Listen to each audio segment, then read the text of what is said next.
Hey everyone, welcome back to Garden Mess. In today's video, I will be correcting an issue with my plum trees that I planted about a month and a month and a half ago. They have settled more than I had thought they would, and so now the root flare is definitely under the level of the soil.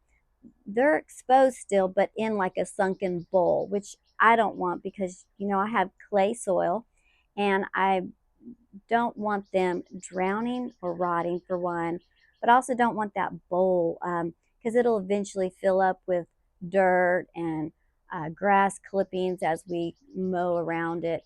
And so then at that point, the root flare will end up getting covered over time.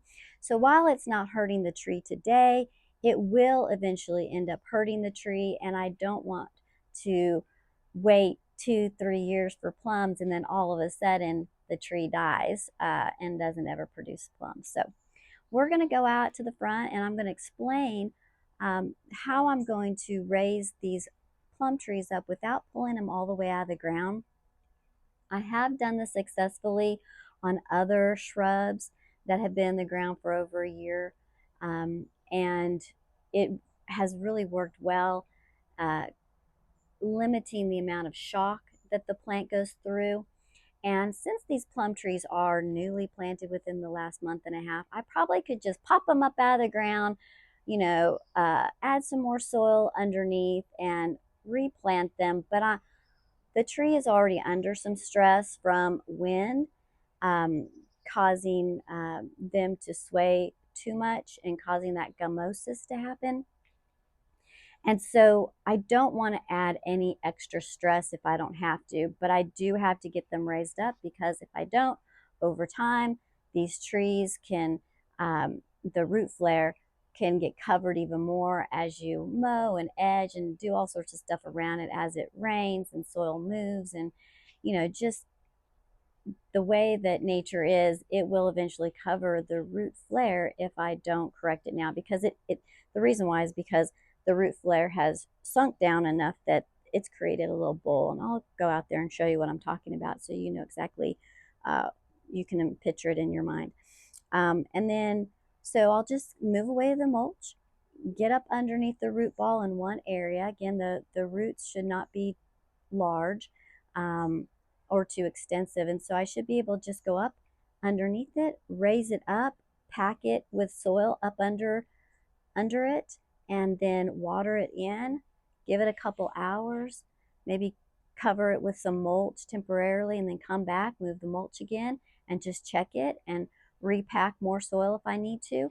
But that's how I'm going to do it without actually pulling it all the way out of the ground. So let's go out to the front where I have the plum trees planted, and let me show you what I'm talking about. All right, so here are the plum trees. And like I said, it has settled, so it's sitting lower. Hopefully you can see that in the photo. So I do have to raise it up. This one more so than that one right there. That one doesn't look too bad, but I still may have to raise it some. But this one for sure I need to raise up. And I have to be careful because it does have that gummosis going on, so it's under some sort of stress. And it, I'm not 100% sure what's causing it. I really was thinking it was the wind whipping it around, and that's why I kind of tied it to this little stake real loose. And it still can move a lot, and maybe it's still moving too much, but anyway. But my goal is to move this mulch and some of the soil back and then get up underneath it and just lift it up and then pack it with some more soil underneath. So I'm going to go put the camera up and then it'll be speed from here. All right, I've got a thing of extra soil.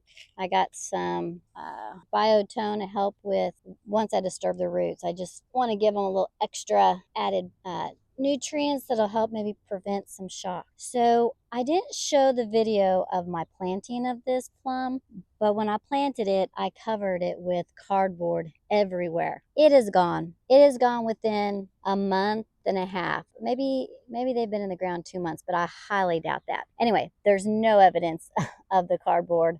So my area has been getting a lot of rain, but I also water this area too, and so that probably helped with the decomposing of the cardboard. So let me go ahead and just move some of this out of the way because I want to be able to expose the original root ball that was in the container, and I don't want to lose any soil into my grass, which I plan on removing all this grass eventually so that it's not something that we have to cut or edge around or anything like that. And I just need to expose one side. I don't need to expose all sides. I just need one side so I know where I can put my shovel without creating so much damage to the roots. I'm just kind of gently working some of the native soil away, and that's good. We have some growth out into the native soil, so that's good. Oh, I do see some cardboard right there. Very thin. Okay, well, here's the edge, and this is where I'm going to put in a shovel. Yep, and you see I just lifted it just a little, and then I'm just going to go press this down a little, but I need to make room for my hand to get up underneath there,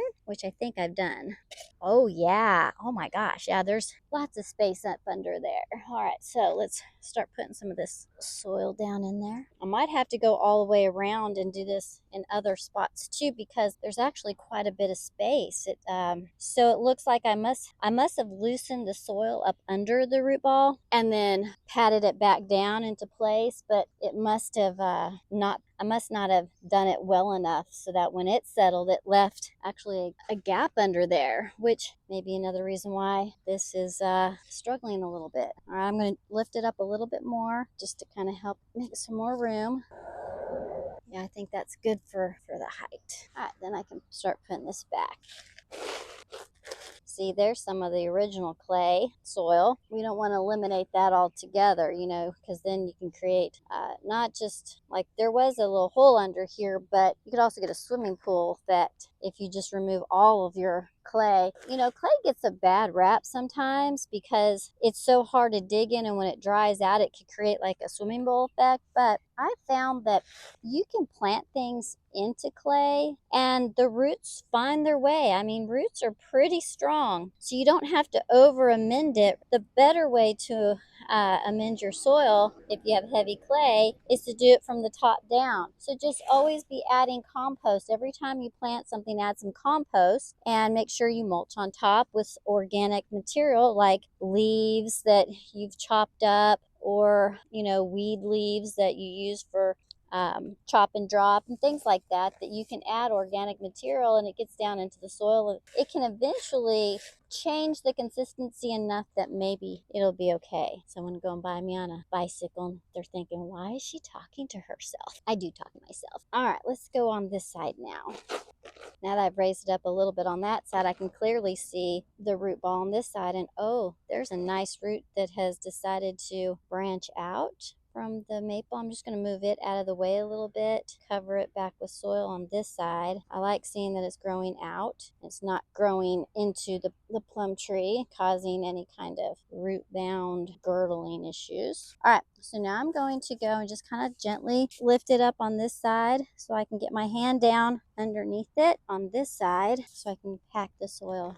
Oh yeah, see? Oh my gosh. Yeah, it is quite deep down there. Now over time, some of the gaps are going to get filled in as it rains and gets watered, but that was a big gap underneath it. Like, I don't even think it was touching. I don't think the very bottom roots were touching anything at all. It's looking better, but I have to do it one more time on that side because I felt like there was more gap that way. And again, I don't want to take it out too far. Breaking up some of these clods real quick and I will end up having to water this too. All right, let's go on the other side real quick. If you're wondering why I'm putting the drier dirt in, is because this is kind of wet. And when it's wet, it's hard to get it to fill in those gaps. It just wants to stay in its little clod shape. And so it's very hard to work around and underneath the root ball with wet soil. That's why I'm putting it in after I put it in underneath. All right, one more time, little plum tree. One more time. Just got to make me a little hole so I can get up underneath you. There we go. Move some of this out of the way. It's kind of in my way. All right. Throw some of that down up underneath there. Oh, a little bit of cardboard. All right, let's go back, cover these little exposed micro roots. I think I have it now. Go and get the water, water this in.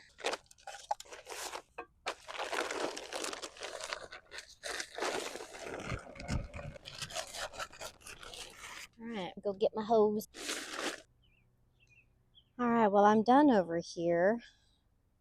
So that second one, when I went to dig underneath it and raise it up a bit and pack some soil up under it, I reached down in there and I found water.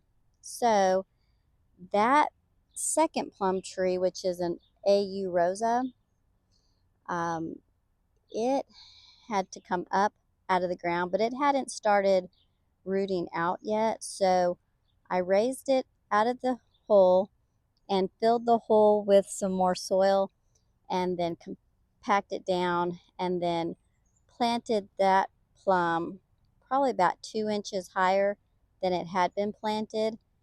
Depth wise, as far as level with the original soil line. And so it is now sitting 2 inches higher, and I don't think its roots will be sitting in that water. So it's probably, well, if you get down, you can kind of see that it's mounded up pretty good, a good 2 inches. And I think that'll be sufficient for keeping it out of any kind of accumulation of the water down there. The other thing that I am going to do and need to do is I need to put this on drip, and not have it. So this whole vegetable bed garden, that planter box, then all of this right here along the fence, and then everything behind it is in one zone on my sprinkler system, and all of this is in drip. Um, whether it's a emitter drip tube, or if it's a where you put the little individual emitters at the root ball of each plant. So it's a mixture. And this one spot just right here, this grass area, is still on a lawn sprinkler. And I think that as long as I'm running the vegetable bed, this area is getting too much water. And I meant to switch it out or shut it off. Well, cap this one sprinkler head. There's just one over here. And I meant to cap it and then just run a tube off of this poly tube right here. This is a solid poly tube. And as you can see, like my watermelon has an individual emitter head on it. And so that way, if I do the same thing here, it won't get too much water. And I will also put a valve, a shutoff valve that will probably be like right here, and I'll just be able to turn it off to whatever feeds this area if I feel like this is getting too much water. And that actually might be why it's gumming up. It's under water stress, too much water. Sorry about the road noise. I do use my city strip for planting, and these trees will be kept dwarfed. Even though they're not dwarfed trees, I will keep them dwarfed. So if the city ever needs to work in this space, I will just dig them up and relocate them. Not a problem. But in the meantime, until that happens, which I've lived here 13 years and I've never seen them need to use this area for anything. But if they ever did need it, I would happily remove these. Of course, I can always just lift up this raised bed. Nothing in that is permanent. Nothing in that bed is permanent. So just in case people are concerned about planting permanent trees, these will not be permanent. They will stay on the dwarf side. I will, in the fall, or when they go dormant, I will be hacking these back, uh, or maybe a little bit before dormancy so they have time to maybe heal a little faster. But I will be hacking these back and retraining the bottom limbs, and that way they don't get any taller. Every year or so they should grow about that height, and then I'll just keep hacking them back. So I'm not looking for a huge harvest of plums, but I do want to learn how to grow plums, and this is how I plan to do it, with something that's easy and simple from the beginning. I'm not looking for a 20-foot tree that I have to spray or cover. No, I'm going to keep them small so I can cover them if I need to, or spray them and it not cost an arm and a leg. Anyway, so this is the end of the video. As you can see, I am done over here. They are raised up another good, I think this one's up by 1 inch and that one's up by 2 inches, but hopefully this will solve some of the problem. And again, this trunk is just super skinny. It is a methany plum, and again, it has a really tiny little trunk. Probably grew a little too fast for its own good. Anyway, but the wind does knock it over, but I'm going to let it keep doing that. You know, I've got it to where it won't just bend all the way over, but I will let it move in the wind. And I will be upgrading this string to something that has the, I have a couple old hoses, and I saw a video where you can cut the hoses into sections and then thread it through the string, or thread the string through the hose, and then it will form a nice curve to it, you know, like that, and then it won't rub the bark, and it should be better for the tree and the wood. So anyway, I hope that you learned something today, that you don't necessarily have to dig a tree all the way out of the ground, that you can just dig a hole next to the root ball and tunnel your way up underneath it, and then pack the soil. You can raise it just a little, gently raise it, and then pack soil up underneath it as to not disturb all the roots.